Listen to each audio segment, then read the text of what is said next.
जयलक्ष्मी जगन्नाथ जयलक्ष्मी विष्णु नारायण जय सीताराम राधे दे कृष्ण जय हनुमान जय सिंह पार्वती। तो आज मैं और एक फिल्म का रिव्यू देने वाला हूँ जो कि है शैतान, जो कि है और एक तो रीमेक बॉलीवुड का ताज़ा गया है नई रीमेक बनाने का। तो फिर ये भी रीमेक है, गुजराती फिल्म वास का रीमेक है, जो कि पूरा ही सेम स्टोरी है, कॉपी पेस्ट मारा गया है। तो फिर जो इसमें जो अजय देवगन की बेटी बनी थी जानकी बोटीवाला, उन्होंने भी बस में वही रोल किया था, तो इसलिए उन्हें भी उठा के ये फिल्म में लाया गया है और पूरा कॉपी पेस्ट मारा गया है। इसलिए गुजराती फिल्म बस तो हिट हुआ ही था और ये फिल्म भी बहुत ही हिट हुआ, लोगों को बहुत पसंद आया। तो फिर ये फिल्म का स्टोरी पूरा ही ब्लैक मैजिक के ऊपर है, जादू टोना के ऊपर है, तो लोगों को बहुत ही मज़ा आया देखने में। फिल्म हिट भी हुआ है। तो अभी मैं आपको बताने वाला हूँ कि रियल इंसिडेंट, इससे भी ज़्यादा भयानक इंसिडेंट जो कि शैतान फिल्म में दिखाया गया, जो मैंने अपने आँखों से देखा है। तो मैंने अपने प्रीवियस वीडियोस में ये बताया था कि मेरे गांव में किस तरह से इतना डेंजरस जादू न किया जाता था। उसमें क्या होता है कि लोगों के पैरों की धूल जो मिट्टी रहती है, गांव में तो 90% लोग खाली पैर में चलते हैं, खाली पैर में नहाने जाते हैं। तो एक बुढ़ी थी बहुत साल पहले जब मैं छोटा था, तो वो बूढ़ी क्या करती थी, लोगों के पैरों के निशान जो मिट्टी रहती है उसको लेके जाके जादू टोना करती थी और वो लोगों को अपने जादू टोना से बस में कर लेती थी। तो ये तो था मेरे गांव का जो बात है, उसका लिंक मैं डाल दूंगा। तो इसमें क्या होता है शैतान में कि वो आर माधवन जो है, जो बहुत अच्छा रोल किया है, उन्होंने क्या किया कि लड्डू में जादू टोना किया था और अजय देवगन की बेटी को खिला देते हैं और अजय देवगन की बेटी बस में आ जाती है। तो ये तो था फिल्म का स्टोरी। लेकिन मेरे साथ शायद पिछले साल ही हुआ था, मैं गया था रिलेटिव घर, इससे भी ज़्यादा भयानक अपर लेवल का मतलब जादू टोना हुआ है। तो हुआ क्या है कि मैं अपने रिलेटिव्स के घर गया था 3-4 दिन के लिए, और उनका घर ऐसे है कि घर से निकलते ही राइट मार्केट फैला हुआ है। तो फिर उनके घर एक मेड आती थी, काम वाली आती थी, तो उनके पति और अपने बच्चे के साथ रहती थी। तो वो बहुत खुश थी, 3-4 घर में काम कर लेती थी, पैसा भी मिलता था और उनके पति का एक दुकान भी था, छोटा सा दुकान था। तो वो बहुत खुश थे।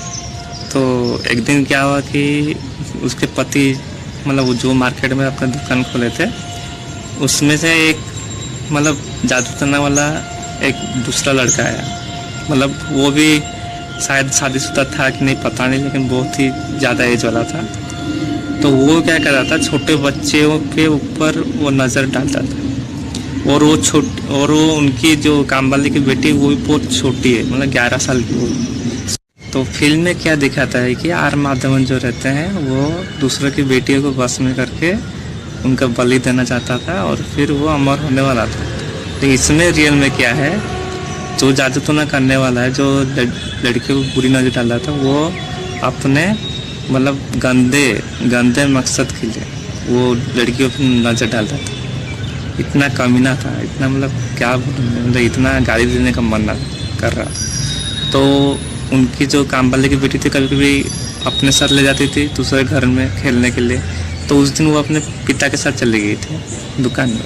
तो वो जादू टोना वाला वो कमीना आया, तो उसकी बेटी पे बुरी नज़र डाल रहा था। तो उसके पिता ने देख लिया, तो उसके पिता ने उसे झगड़ा किया, तू मेरे बेटी से दूर रहो, भाई यहाँ से क्यों लग रहा है, ऐसे करके बहुत झगड़ा हुआ।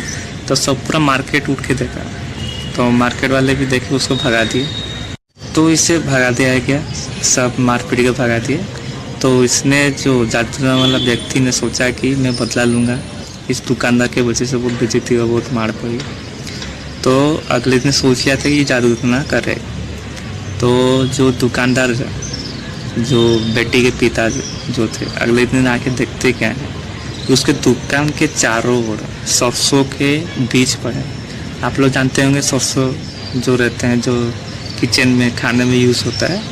तो सरसों जो रहते थे काले काले, वो दुकान के चारों ओर सर्कल में बनाए गए। तो ये सोचा कि कुछ नहीं होगा, शायद ऐसे ही कौन बना दिया होगा, पता नहीं, ऐसे ही। तो वो क्रॉस करके अपना दुकान खोलने जाता है, दुकान खोल देता है, अच्छा खासा दुकानदार और उसकी बेटी खेलने वाली। उस दिन के बाद से क्या होता है पता नहीं, तबीयत खराब होना शुरू। फिल्म में तो उसने कुछ खिलाया था, इसमें तो ना कुछ खिलाया ना ही कुछ। उसने बस सरसों का जो बीज रहता दुकान के चारों ओर गिरा दिया, उसमें ही उसने जादू टोना कर दिया था। मतलब सोचो, उसके बाद से उसे वो दुकानदार का तबीयत इतना ख़राब हुआ, वो काम वाले के पति का इतना तबीयत ख़राब हुआ कि वो आधा पैरालिसिस हो गया, मतलब आधा शरीर पैरालिसिस हो गया। और उसकी बेटी को इतनी उल्टी आ गई, इतनी उल्टी आ हुई कि वो खाने से डरने लगी, बोलती है कुछ भी खाऊंगी तो उल्टी हो जाएगा।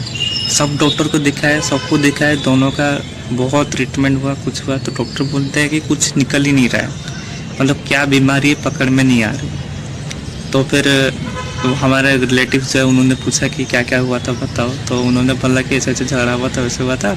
एक दिन देखा कि उनकी दुकान के चारों सौ का बीच ऐसे पड़ा हुआ है। तो हमारे घर रिलेटिव्स वाले सब बोले कि आप लोग एक काम करो कि मंदिर अंदर जाओ या फिर हनुमान चालीसा पढ़ो कम से कम, क्योंकि ये जादू तो ना किसने किया है। तो उनसे काम वाले ये सब तो पढ़े लिखे नहीं रहते हैं, तो उन लोग बोलते हैं कि हम लोग तो आता नहीं है पढ़ना लिखना, तो हम लोग मंत्र भी कैसे पढ़े जो कि संस्कृत में रहता है। उसे हिंदी वाला पूरा प्रॉपर टाइप चाहिए था जो हनुमान चालीसा पढ़ सके। तो इससे क्या हुआ कि जिस दिन वो हनुमान चालीसा पढ़ती थी वो भी आधा अधूरा, ठीक से प्रॉपर पढ़ भी नहीं पाती थी। तो फिर वो पढ़ना छोड़ देती है, और जिस दिन पढ़ना छोड़ देती है उसकी बेटी और उसके पति को खाते टाइम जब भी वो नीचे बैठ के खाते हैं, उन्हें दिखता है कि बेड के नीचे से कोई उन्हें देख रहा है, कोई बैठ के उन्हें देख रहा है। मतलब जादू टोना से किसी भूत को भेज दिया था उनके घर, जिससे वो उनकी तबीयत खराब होती थी। फिर ऐसे में बहुत परेशान हो गए। तो फिर मेरे रिलेटिव्स वाले बोले कि आप एक काम करो, आप तो मंत्र नहीं पढ़ पा रहे हो, ऐसे टाइम में हनुमान चालीसा भी काम आता है, गायत्री मंत्र या फिर महामृत्युंजय मंत्र भी, बजरंग बाण भी बहुत काम आता है। बजरंग बाण तब पढ़ी जाती है जब एक सॉल्यूशन नहीं मिलता है, आपका काम बिगड़ा रहता है, सॉल्यूशन नहीं मिलता, तब बजरंग बाण भी पढ़ा जाता है। तो वो तो पढ़ नहीं पाएगी। फिर हमारे जगन्नाथ भगवान का, लक्ष्मी विष्णुनारायण का भी, लक्ष्मी जगन्नाथ भगवान का भी मंत्र काम आता है, क्योंकि जगन्नाथ भगवान की पत्नी लक्ष्मी माता तो है ही, और एक पत्नी भी कहा जाता है माता विमला देवी, राजा राजेश्वरी, जो कि तंत्र मंत्र की देवी है। तो जगन्नाथ भगवान का भी मंत्र पढ़ने से, विमला माता के भी मंत्र पढ़ने से ये सब से छुटकारा मिल जाता है। तो ये सब तो ये काम वाले को पता नहीं था। तो फाइनली मेरे रिलेटिव्स वाले बोले आप ये घर छोड़ के चले जाओ, तो उन्हें पैसा वैसा दे के बिहार वापस भेज दिया गया। फिर वो फैमिली काम वाली, उसके पति और उसकी बेटी घर छोड़ के चले गए बिहार। अभी भी थोड़ा थोड़ा तबीयत थोड़ा इम्प्रूवमेंट हुआ है, लेकिन तब भी इतना ज़्यादा इम्प्रूवमेंट नहीं हुआ है। तो मैं बोलना चाहता हूँ कि आप अपने हिंदू सनातन धर्म से जुड़े रहिए, क्योंकि हमारा हिंदू सनातन धर्म में सब कुछ है। ये नेगेटिव शक्ति, जादू टोना या फिर भूत पिशाच जो भी है, सबसे लड़ने का मंत्र है। और हम जो 500,000 साल तक कैसे बिना रोग के जी सकते हैं, उसका भी जड़ी बूटी सब मंत्र हिंदू सनातन धर्म में है। अभी तक ऋषि लोग हजार साल तक है, अभी भी है, हिमालय में जाके तपस्या करते हैं। तो हिंदू सनातन धर्म से जुड़े रहिए। तो ये था आज का मेरा कहानी, जो रियल लाइफ स्टोरी था, जो कि शैतान जैसे ही था, फिल्म का शैतान जैसे ही था। तो आपको ये कैसा लगा जरूर कमेंट कीजिएगा। तो आज के लिए इतना ही। जय लक्ष्मी जगन्नाथ, जय लक्ष्मी विष्णुनारायण, जय श्री राम, जय हनुमान, राधे कृष्ण, जय श्री भारत।